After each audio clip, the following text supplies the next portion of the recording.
네, 앞서 말씀드린 것처럼 전쟁 리스크가 계속해서 이어지고 있습니다. 이런 가운데 인플레이션에 대한 경계감도 자칫 또 잘못하면 더욱더 확대될 수도 있어 보이는데 어떻게 우리가 해석을 해야 할지 오늘 특별히 도움 말씀 들어보는 시간 마련을 했습니다. 키움증권의 한지영 연구위원 모셨습니다. 어서 오세요. 네, 안녕하세요. 네, 일단 파월 연준 의장이 네. 현지 시간으로 2일에는 네. 25bp 금리 인상을 지지를 하면서 네. 어느 정도 좀 비둘기파적인 것이 아닌가 이런 생각도 들었었는데 네. 또 3일에는 이렇게 상원 증언을 통해서 인플레이션에 대한 경계감을 보였잖아요. 네네네. 일단 스탠스를 어떻게 해석을 해야 되는 건가요? 덜 비둘기파보다는 네. 덜 매파적인 스탠스를 네, 가져갔다라고 맞네요. 예. 보시면 될 것 같아요. 그래서 원래 연준 내에서도 아마도 3월에 50bp 인상도 생각은 하고 있었던 것 같은데 네. 저희 시장 참여자들도 그렇고 연준도 그렇고 예상치 못하게 깜빡이 안 켜고 훅 들어온 우크라이나 사태 이게 그들의 전망에도 영향을 줬다는 것 같아요.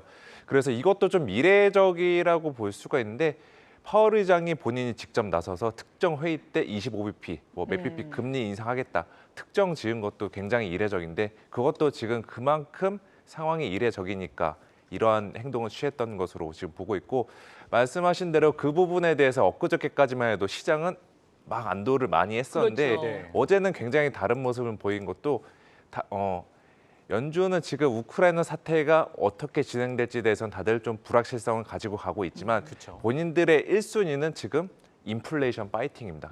이게 왜 그러냐면은 작년과 같은 경우에 제가 봤을 때 연준은 시장에 대한 신뢰를 일정 부분 잃었다라고 볼 수 네. 있어요. 왜냐하면 작년 거의 5월부터 12월까지 고물가 현상은 일시적이다라고 그렇게 주장을 해왔지만 그거는 이제 일시적이 아닌 게 됐죠. 그렇죠. 이제 시장에서도 연준에 대한 좀 판단들을 약간 퀘스천 마크를 달면서 잘 못 믿고 있으니까 네. 연준 입장에서도 이제 본인들의 신뢰를 회복하기 위해서는 지금의 인플레이션은 어떠한 식으로 잡겠다.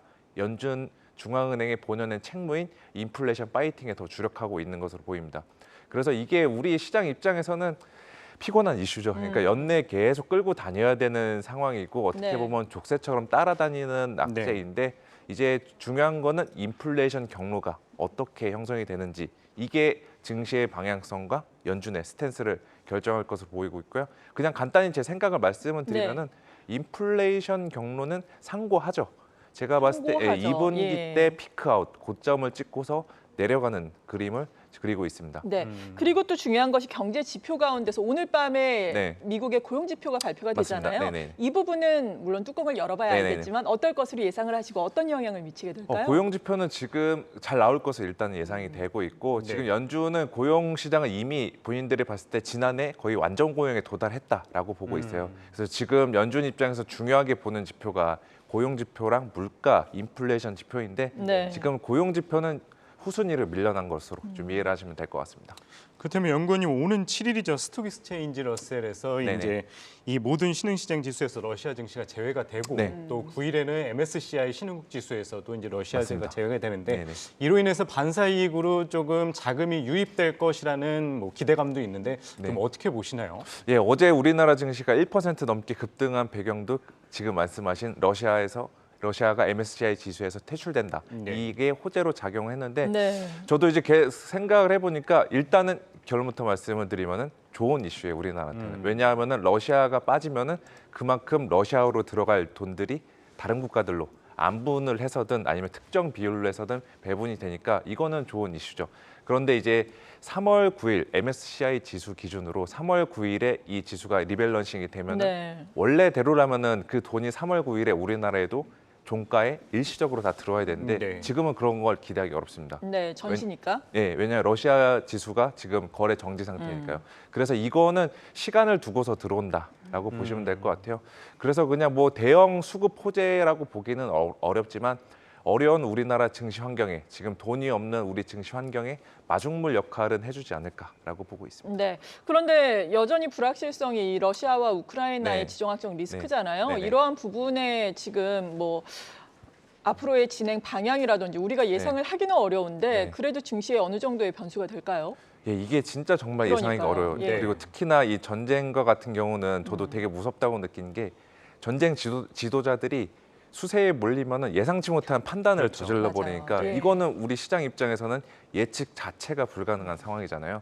그래서 살짝 저희도 그 다른 스탯을 취해야 되는 게 시나리오별로 접근을 해야 된다라고 네. 보시면 될 것 같고, 제가 가지고 있는 베이스 시나리오는 지금 러시아도 일단 쉽게 안 물러날 태세고 우크라이나 같은 경우도 지금 국제 사회의 응원에 힘입어서 결상전 정말 러시아 다 쫓아내고 싶지만 그것도 쉽진 않을 것 같아요. 그래서 둘 다 잃을 건 잃고 줄 건 주고 이러한 구도로 갈 것 같고요. 서방 국가들도 지금처럼 그냥 제재 수위를 조금씩 높여가면서 이제 우크라이나를 지원하는 형태가 될 것 같아요. 그랬을 때 전개 방향은 어떨까라고 보면은 제일 좋은 거는 평화협정 체결해서 딱 끝나는 게 제일 그럼요. 좋죠. 그렇죠. 근데 지금 그거는 저도 봤을 때 조금 어렵다라고 보고 있고 지정학적인 긴장감이 지속되고 가는 국면, 지속되어 가는 국면, 이게 상당 기간 이어질 것 같아요.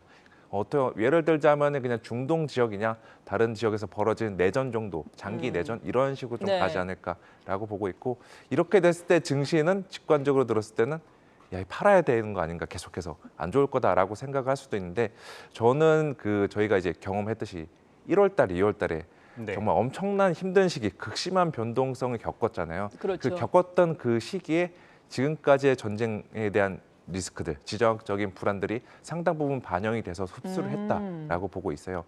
그래서 3월도 만만치 않은 장세이기는 네. 하지만 저는 팔 때가 아니라 이제는 살 때다라고 말씀을 드릴게요. 네, 그런데 또 문제는 이 네. 러시아와 우크라이나의 지정학적 리스크로 인해서 상품 가격이 올라간다 네, 이러한 맞습니다. 부분이잖아요. 이러한 부분은 또 미국 인플레이션 지금 중요하다라고 말씀해 네, 주셨는데 맞습니다. 네. 여기에 또 압력을 가중시키는데, 만약에 이게 지정학적 리스크가 말씀하신 것처럼 약간 상시적인 어떻게 네. 보면 그런 리스크가 된다면 상품 가격 좀 안정되고 인플레이션 압력도 덜어질까요? 예, 저도 지금 그렇게 보고 있어요. 지금 이 우크라이나 사태로 인한 원자재 가격들, 곡물 가격 폭등이 인플레이션에 반영은 아직 안 됐는데 이게 좀 1, 2개월 내에 진정이 되면은 역시나 인플레이션도 그 3, 4월 달에 잠깐 높아질 수는 있겠지만 네. 피크아웃 되는 경로는 유효하다라고 보고 있습니다. 네. 그렇다면 이제 좀 3월 시장 전략에 대해서 궁금해하실 분들 많을 것 같은데요. 네. 이 3월 이 증시 낙폭과대 성장주와 이 경기 재개주에 대한 관심을 계속 네. 이어가야 될지 좀 네. 어떻게 보시나요? 예, 저도 그 주식들 되게 지금 좋아하고 있고 추천을 드리고 있습니다. 그리고 3월에는 그냥 낙폭과대 성장주, 뭐 가치주, 경기 재개주 뭐 상관없이 웬만해선 다들 반등은 어느 정도 기술적으로는 할 거예요. 네. 그 중요한 건 저희가 기술적 반등만 즐기는 게 아니라 이후에 좀 더 올라갈 수 있는 추세적 반등을 즐길 수 있는 업종과 종목이 필요하잖아요. 저는 그래서 이제 그거를 어떻게 보면은 백투 베이직이라고 원론으로 돌아가서 단순히 기대감이 아니라 실적 성장이 가시화될 수 있는 업종, 종목들. 이게 저희가 가치주, 성장주 그렇게 스타일상으로 구분하는 게 아니라 순전히 실적 베이스로 가는 종목들과 업종을 선택해야 된다라고 보고 있고, 제가 봤을 때 그냥 업종 정도만 제가 가지고 있는 추천 업종들을 말씀을 드리면은 일단은 IT 하드웨어 그리고 반도체 꼭 담아보면 하고, 네. 그리고 리오프닝 내에서도 종류가 굉장히 여러 개가 있잖아요. 거기서도 저는 그 미디어, 엔터, 네. 그리고 유통, 그리고 가격 전가를 지금 굉장히 계속해서 하고 있는 음식료 업체, 여기는 지금 당분간은 들고 가도 좋으실 거다라고 말씀을 드리겠습니다. 네, 그리고 마지막으로 한 가지 더 궁금한 게, 네. 앞서서 오프닝할 때 달러화에 대한 원화 환율이 너무 오늘 큰 폭으로 올랐다, 네네, 이 맞습니다. 말씀 드렸는데 이 부분 같은 경우에는 어떻게 예상을 하세요? 저는 그냥 지금이 1,200원, 1,200원대에서 1,210원까지 올라왔잖아요. 이게 지금 거의 저는 상단으로 보고 있습니다. 그래서 우리나라 원달러 환율이 1,200원대를 쭉쭉 넘어서 거기에 장기간 머무르는 기간은 그냥 한국 경제가 완전히 망가지거나 글로벌 대형 금융위기가 터졌어야 되는데, 지금 한국 경제 무역 수지 흑자 3개월 만에 전환했고 기업도 수출 실적 굉장히 잘 나오고 있고 이러한 상황이에요. 그래서 저는 지금의 원달러 환율 걱정스러운 부분이긴 하지만 오버슈팅 되지 않았나라고 네. 보고 있고, 만약에 내가 여기서 환율을 사야 된다, 네. 그러니까 달러화를 상품을 사야 된다라고 했을 때 달러화 롱보다는 단기적으로 달러화 숏이 더 낫지 않을까라고 그러겠네요. 생각하고 있습니다. 네. 네, 지금까지 한지영 키움증권 연구위원과 함께했습니다. 오늘 말씀 고맙습니다. 고맙습니다. 네, 감사합니다.